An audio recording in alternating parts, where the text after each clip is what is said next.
Ok, donc pour tester les amplitudes au niveau des facettes articulaires au niveau cervical, donc on va placer le patient soit en flexion, car en flexion on va avoir une avancée des facettes articulaires, ou en extension pour avoir un recul des facettes articulaires. Si on veut vraiment tester l'amplitude maximum d'une facette articulaire, on travaille un petit peu plus en analytique, à ce moment-là on va associer par exemple pour l'avancée une flexion de la colonne cervicale et une inclinaison droite qui va faire une rotation droite. À ce moment-là, je teste la facette articulaire gauche, l'avancée maximum de la facette articulaire gauche au niveau souhaité, comme on a vu à la palpation tout à l'heure, enfin précédemment, au niveau qu'on veut au niveau cervical.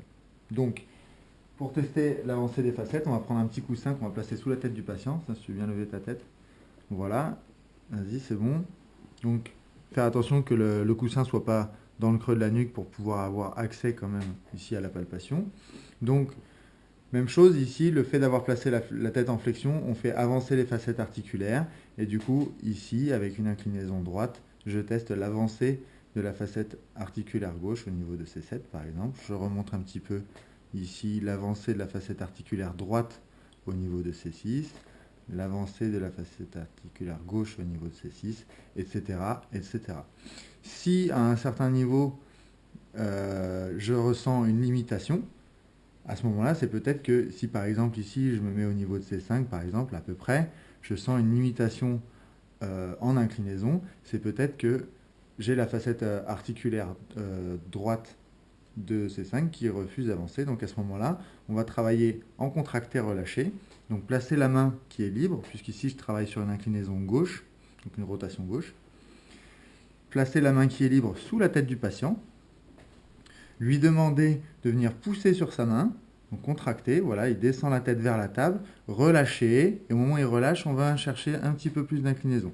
Attention que ici, l'action se fait bien avec la main palpatoire, donc la main qui travaille au niveau cervical voulu, et non pas ici avec la main qui est sous la tête qui va amener une inclinaison. Ce n'est pas le but recherché, on cherche à travailler plus en analytique à un certain niveau donné, plus qu'en global sur toute la colonne cervicale.